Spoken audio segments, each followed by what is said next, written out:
Inkotiin boolla obboleessa bidee karaan itti sigeessa.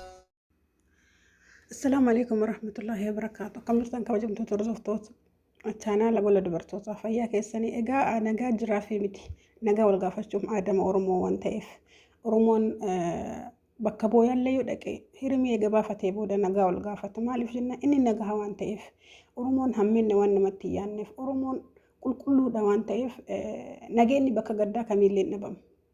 Haalli jireenya nutti toleetii miti kan nagaa wal gaafannu. Wallahi keessi keenya madaadha. Keessi keenya dhukkubbiidha. Keessi keenya gaddaan kan guutame. Mana namaa keessa dhaabannee waan goonu waan qabannuuf waan gadhiifnu dhabnee jirra. Kanaaf nagaa jechuun aadama Oromoo waan ta'eef malee bakka ittii fi bikka itti nagaa wal gaafatan irra hin jirru. Kabajamtoota fi obboleeyyantii. Oromoon yeroo hundaa akka miidhametti miidheen deemu miidhamaa deema malee miidhee obsee bira lufu miidhamaa obsee bira lufa malee amma taree darbee warri ilmoon namaa ilmoo simbirree ittiin fakkaanne warra ilmoon namaa lubbuu isaanii malee lubbuun nama biraa baala mukarraa bu'e yookaan baala mukarraa harca'ee ittiin geenne dhiiga keenyatti Oromoo keenyatti taphachuu jiran. Taphachuu jiranii dhugaadha.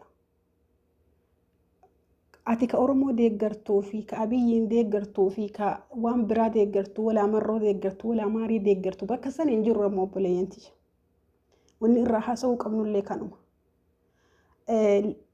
Dhaaba biraa deeggaruun dhaaba biraa jijjiiruun yeroo biraa yeroo lubbuun jiraatan filannoo biraa keessa seena ilmi namaa filannoo gaarii kanatu naa gaarii kanatu naa bada ka jedhu waan wayii filachuuf kan itti tarkaanfatu gaafa lubbuun isaa jiraatte qofa. Bar namni nyaata filachuuf lubbuun jiraachuu qaba. Nyaata filachuuf ati coggaarraan kan kee nagaa ta'uu qaba. Gaafa nama fayyaa hin qabne nyaata argite nyaachuu hin dandeettu. Kanaaf waan dubbannuuf waan dhibnullee walii wallaallee irra jira. Kabajamtoota hordoftoota chaanaala qophii gola dubartootaa.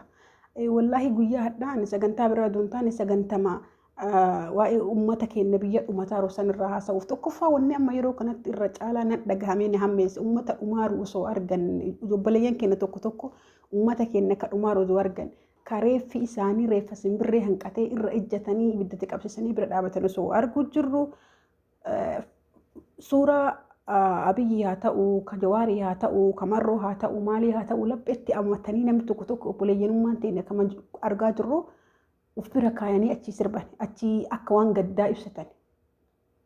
Isaan ni jiranii bar. Isaan jireenya siyaasaa isaanii oofachuu jiran. Isaan lubbuu isaanii danda'anii jireenya gaarii, buddeena gaarii, mana gaarii algaarra jiraataa jiran. Eenyuus jaaladhu eenyuun kun rakkoo hin qabu. Eessayyuus jalaan dhaqan. Jawaariin deeggartaa jira jawwaan lubbuu isaatiin. Marroo deeggartaa jira jawwaan lubbuu isaaniitiin. Abiyyiin deeggartaa jira abiyyi lubbuu isaan jiraachuu irra darbeetu jireenya gaarii nyaatanii dhuganii jiraachuu jira. Eeggamanii jiraataa jiran. Warra eeggamuu miti nyaanni isaanii ganama yookaan galgala yoo argatan ganama hin qabaanne. Kabeelli nu garaa isaanii walitti gosse. Kaan haala uumamaatiin, kaan lola isaaniitiin. Waan hundaan jireenya isaanii hadhaa'uun jireenya isaanii hadheessine akkasittuu hadhaayanii maaf jiraatanii lubbuu isaanii dhabuu qaban jedhanii warri itti gadhiisan gara biraatti dhufinatti fakkaatu ana.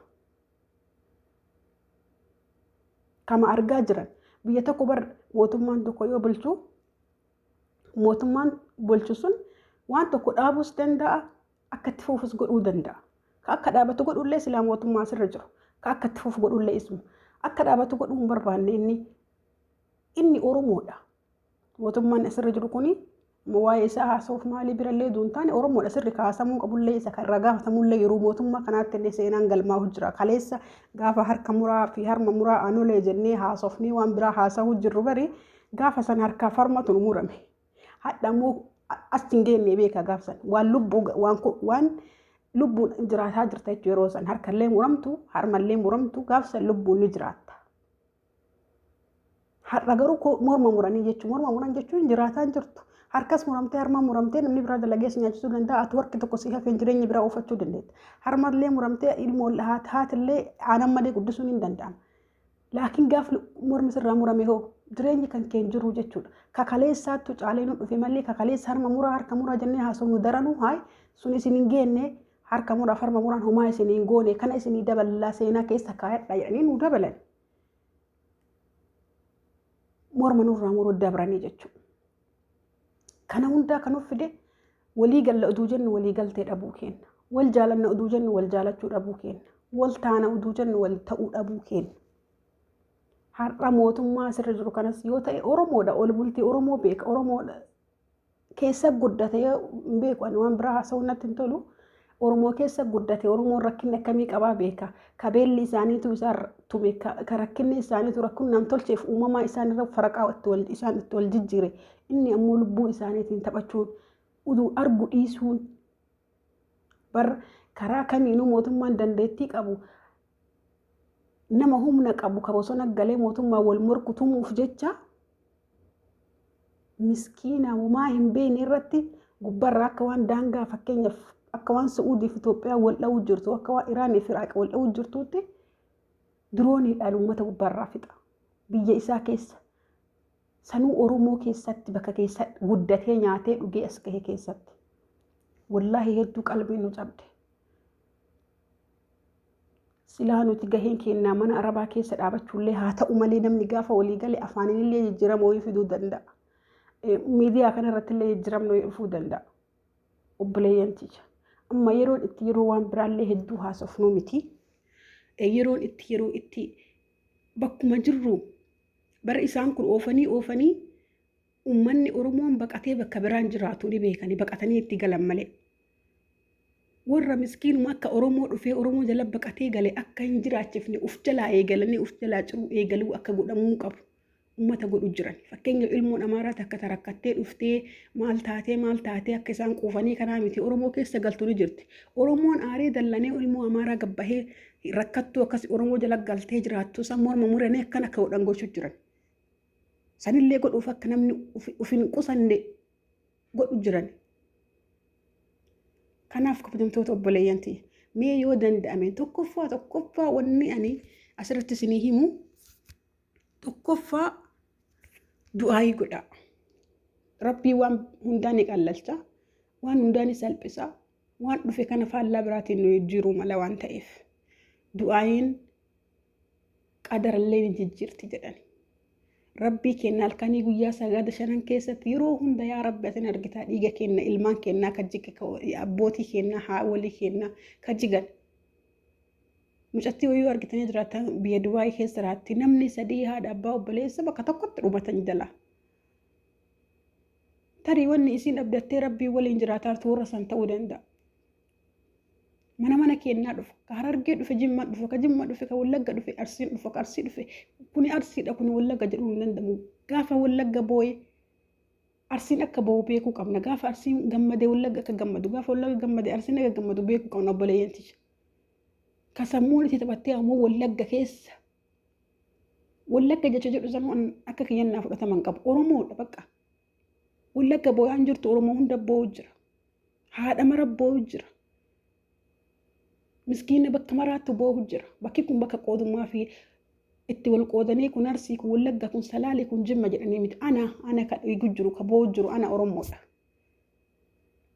gaafa akka anaatiin laalti ana jettee fudhatte qofa madaan ummata madaahee sun sitti dhagahama gaafa sun ana jette qofa miidhamni nama sanii kan kee ta'e si mul'ata gaafa Wallagga jette ati yoo Arsii taate akka fagoote ofirraa laalta gaafa ana jette hoo si wanni si tuqe si madeessa ka wanni si tuqe si dhukkubsa ka sanaaf waan si dhukkubsu san gad xiyyeeffadhu laali waan si madeessi sun ana ta'u ana jedhii fudhadhu bakka yoo sani ka madaan kenna nu dhukkubsu madaan Wallagga ka Arsii dhukkubsu ka Arsii ka Wallagga dhukkubsu ka biyya kamitu biyya kam ka dhukkubsu Oromoo ka ta'e yoo ana ka madaaye sun ana jennee fudhanne qofa yoo Wallagga yoo ilbaane Wallagga jedhaa irraa haasofne yoo sun Jimma sun Salaalee jedhaa irraa haasofne si'ii miti jechuu achi qabdee haasa'u jirta waan dubbannu keessa obboleeyyantish namni viidiyoo kanas dhageettan waan haasofnu keessatti anatu madaayee anatu dhiiga kiyya jigee morma kiyya citee jenneetiin yaaduu qabna yoo san dhukkubbiin nu dhagaamti waan ta'eef ofirraa eegalama waan ta'eef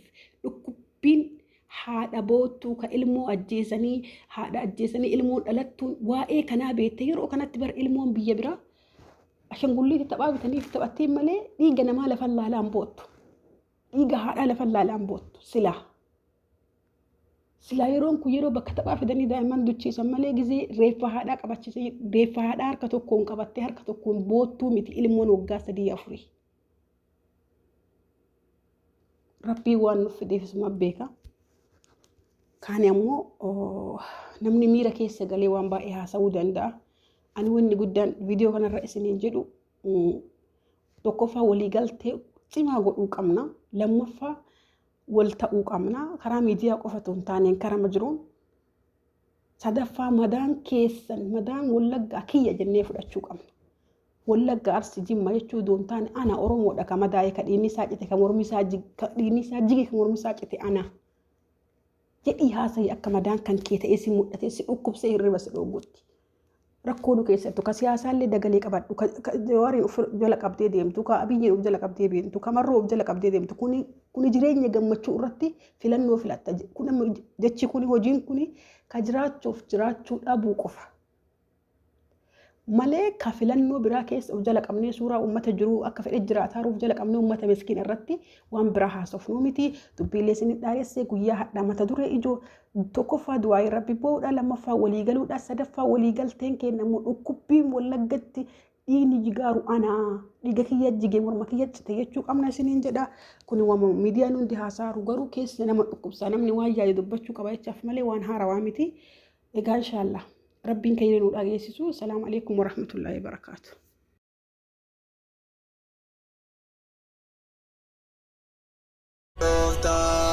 In kotin bola obbolesa, bide garaan itti